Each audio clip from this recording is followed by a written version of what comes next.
हाँ, अब देखेंगे क्वेश्चन नंबर 10। क्वेश्चन नंबर 10 क्या बोला है कि आलेखीय रूप से ये जो समीकरण है और ये जो समीकरण है, ये समीकरण का युग्म दो रेखाएं को निरूपित करता है। जो बोल रहा है कि एक बिंदु पर प्रतिच्छेद करता है, दो बिंदु पर प्रतिच्छेद करता है, कि समपाती है कि समानांतर है। तो इसके बारे में मैंने बताया था कि अगर दो समीकरण ऐसा हो a1x plus b1y plus c1 equal to 0, a2x plus b2y plus c2 equal to 0, तो पहला काम कि प्रतिच्छेद कब करता है, याद होगा प्रतिच्छेद कब करेगा, जब a1 बटे a2 निकाला बट b1 बटे b2 निकाला और दोनों क्या होना चाहिए, बराबर नहीं होना चाहिए। तो अगर ऐसा होता है तो क्या करेगा, प्रतिच्छेद करेगा। क्या करेगा, प्रतिच्छेद करेगा। और कितने पॉइंट पे, तो एक ही पॉइंट पे प्रतिच्छेद करेगा। अब दो पॉइंट की प्रतिच्छेद कभी तो होता ही नहीं है एक लाइन के साथ, ठीक है ना, ये दो लाइन के साथ। अब दूसरी बात, समानांतर कब होता है, अगर ऐसा निकल जाए a1 बटे a2 बराबर b1 बटे b2, लेकिन c1 बटे c2 के बराबर नहीं होना चाहिए, तो इस केस में क्या होगा, समानांतर होगा। और तीसरा बात था कि अगर मान लो तीनों बराबर हो जाए, a1 बटे a2, b1 बटे b2 और c1 बटे c2 तीनों बराबर हो गया, तब इस केस में क्या होगा, समपाती। क्या होगा, समपाती। ठीक है, अब देखो हम लोग यहाँ पे आते हैं और इसको निकाल के देखते हैं क्या होता है। a1 बटे a2 निकालो, कितना होगा, a1 मतलब x का गुना 6, a2 मतलब यहाँ से x का गुना, तो 6 बटे 2 यानी 3 आया। अब b1 बटे b2 निकाल के देखो, यहाँ से -3 है और यहाँ से -1 है, -3 है, सॉरी -1 है। ठीक है, तो ये माइनस से माइनस घटा, ये भी 3 आया। c1 बटे c2 निकाल के देखो, c1 बटे c2 निकाला तो यहाँ से आया -10 और ये आया 9। तो क्या देख रहे हैं कि a1 बटे a2 तो बराबर है b1 बटे b2 के, लेकिन बराबर नहीं है किसके, c1 बटे c2 के। तो हम कौन सा केस में पहुंचे, ये दूसरा वाला, a1 बटे a2 बराबर b1 बाई b2, लेकिन नहीं है किसके बराबर, c1 बटे c2 के। तो इस केस में क्या होगा, समानांतर। तो कौन सा ऑप्शन में जाएंगे हम लोग, ऑप्शन नंबर 4। तो हम लोग का ऑप्शन नंबर 4 हो जाएगा करेक्ट आंसर। तो ये बात ध्यान रखना, 3 बातें ध्यान रखना। हम बिना लाइन, दोनों लाइन को बनाए बता सकते हैं कि प्रतिच्छेद करेगा, कि समानांतर होगा, कि समपाती होगा। ठीक है, ये चीज क्लियर हो गया होगा। अब इसमें देखो, यहाँ बोला कि k का किस मान के लिए समीकरण ये वाला और ये वाला समपाती रेखाएं निरूपित करता है। ठीक है, तो सबसे पहले ये दोनों समीकरण को बढ़िया से लिखो। इसको क्या लिख सकते हैं, 3x minus y plus 8 equal to 0, ये जो खतरे लिख दिए, इसको अच्छे से लिखो। क्या लिखेंगे इसको, 6x माइनस के वाई माइनस से इधर लाएंगे तो हो जाएगा प्लस 16 इक्वल टू 0। अब बताओ कि क्या बात बोला है कि समपाती रेखाएं हो, तो समपाती के लिए यही वाला यूज करेंगे ना।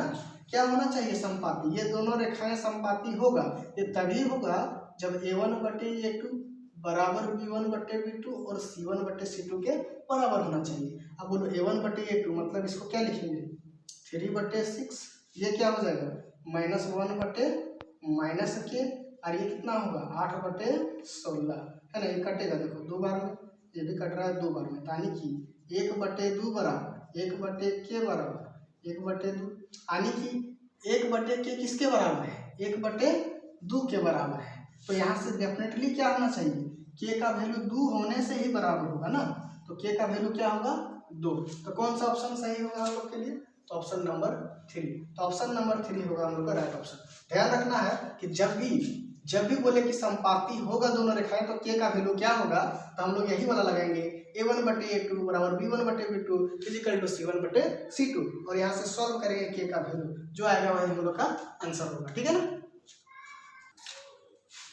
देखो दोस्तों, इस बार जो क्वेश्चन है बहुत ही अच्छा क्वेश्चन है और इसमें एकदम समझने वाली बात है। ठीक है, इसमें बहुत लोग गलती कर बैठते हैं, लेकिन जैसे मैं बता रहा हूँ वैसे समझने की कोशिश कीजिएगा, बिल्कुल गलत नहीं होगा। ठीक है, बोला है कि 2 अंकों का संख्या के अंकों का योग कितना है, 9 है। कितना है, 9 है। यदि इसमें 27 जोड़े, यदि इसमें 27 जोड़े तो इस संख्या का अंक पलट जाता है। तो वह संख्या है, तो वह संख्या है, वो संख्या क्या होगी यही पता लगाना है। ठीक है, तो दो अंकों की संख्या की बात कर रहा है। जैसे मान लो कोई भी हम दो अंक लेते हैं, जैसे इसको बोलते हैं 35, है ना, 35 दो अंक का संख्या है। तो 5 क्या है, 5 को कहते हैं इकाई, ठीक है, और 3 को क्या कहते हैं, दहाई। तो इसको लिखने का तरीका क्या है, इसको कहेंगे 3 इंटू दहाई में है तो 10 और 5 इंटू इकाई में है तो 1। तब इसको गुना करके इसको जोड़ देंगे तो 35 आएगा, है ना। इसी प्रकार से अब हम लोग क्या करेंगे कि माना कि दहाई वाला संख्या, दहाई संख्या x है, कितना है, x है, तथा इकाई संख्या y है। इकाई संख्या, इकाई वाला जो संख्या है वो क्या है, y है। ठीक है, तो इसके अनुसार हम लोग क्या लिख सकते हैं, ये देखो लिखा ना, इकाई वाले के साथ 1 गुना और दहाई वाले के साथ 10 गुना। तो भाई इकाई दहाई संख्या x है तथा इकाई संख्या y है, ये माने है y है। ठीक है, तो संख्या क्या होगा, संख्या जो होगा वो दो अंक वाला वो क्या होगा, संख्या होगा हम लोग का, देखो ये दहाई वाला है तो इसमें 10 से गुना करेंगे और इकाई वाला है तो इसमें 1 से गुना करेंगे, तो 1 से गुना करेंगे तो फर्क नहीं पड़ेगा। तो संख्या कौन आया, 10x प्लस y। अब मान लो कि इसको संख्या को पलट दें, यानी संख्या में जो इसके अंक है उसको पलट दें, यानी इकाई वाले को दहाई में ले जाए और दहाई वाले को इकाई में ले जाए। तो इसको बोलेंगे कि संख्याओं को पलटने पर, है ना, संख्या को पलटने पर क्या होगा हम लोग का, ये चीज बन जाएगा, इकाई वाला चला जाएगा कहाँ पे, दहाई में, तो 10y हो जाएगा, और दहाई वाला कहाँ चला जाएगा, x पर। ऐसा कब हुआ, जब हम संख्या के जो ये जो संख्या था दो अंक की संख्या का, इकाई को दहाई में ले गए और दहाई को इकाई में ले गए, तो ये पलट गया संख्या, है ना। जैसे यहाँ पे रहता 35, हम कहते हैं कि ये दोनों संख्या को क्या करना है, पलटना है, तब क्या हो जाता, 5 3 होता कि नहीं। तो ये जो इकाई वाला था चला गया दहाई में और दहाई वाला था वो चला गया इकाई में। इसी तरह से जो इकाई वाला था वो चला गया, दहाई वाला था वो चला गया इकाई में और इकाई वाला था वो आ गया दहाई।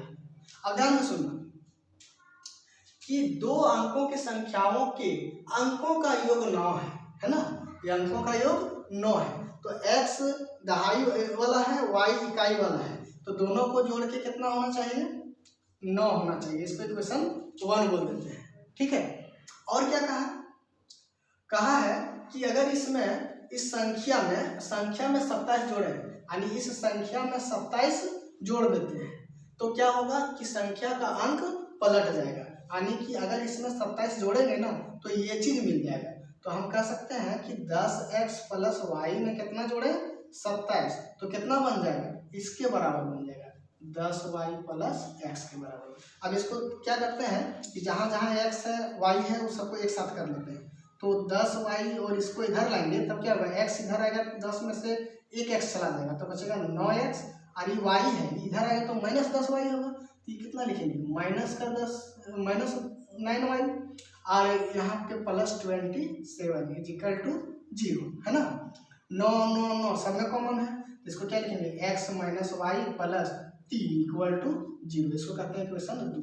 और ये वाला सॉल्व करने सबको आता होगा, x plus y is equal to 9 है और x माइनस वाई 3 को उधर ले जाते हैं तो इस जगह माइनस का 3, सबको आता है। वही देखो दोनों कट रहा है ना, कैसे जोड़ने पर ये कट जाएगा, जोड़ेंगे तो 2x, और इसको 9 में से 3 गया तो 6, तो x का वैल्यू कितना आया, ये 2 डिवाइड हो जाएगा, x का वैल्यू आया 3। अब क्या करते हैं, x का वैल्यू समीकरण 1 में रख देते हैं, तो ये 3 प्लस वाई बराबर 9 होगा, तो y का वैल्यू कितना आया, 6, x का वैल्यू 3 आया, y का वैल्यू 6 आया। अब कहाँ पे बैठाएंगे हम लोग, संख्या हमें पूछा था ना कि संख्या क्या है, तो यहाँ पे बैठाएंगे, तो संख्या हम लोग का हो जाएगा 10 इंटू 3 प्लस y का वैल्यू 6। देखो x का वैल्यू 3 था तो 3 रख दिए और y का वैल्यू 6 है तो क्या रख दिए 6, तो ये हो जाएगा 10 या 30 और प्लस 6 कितना लिखेंगे 36।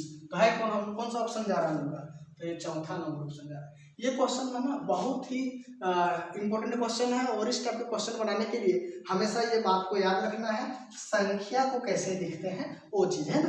अगर हम मान लिए दहाई संख्या x है और इकाई वाई है तो संख्या हो जाएगा 10x प्लस वाई, और संख्या के अंकों को पलट देंगे तो ये हो जाएगा 10y प्लस एक्स। तो ये बात जो स्टार्टिंग का है ये एकदम अच्छे से याद रखना है, तरीके को समझना है, फिर हम लोग इस पर काम करेंगे, ठीक है। तो इस तरफ से हम लोग का जो ऑप्शन होगा वो क्या होगा, ऑप्शन नंबर 4, जिसका आंसर है 36, ठीक है ना।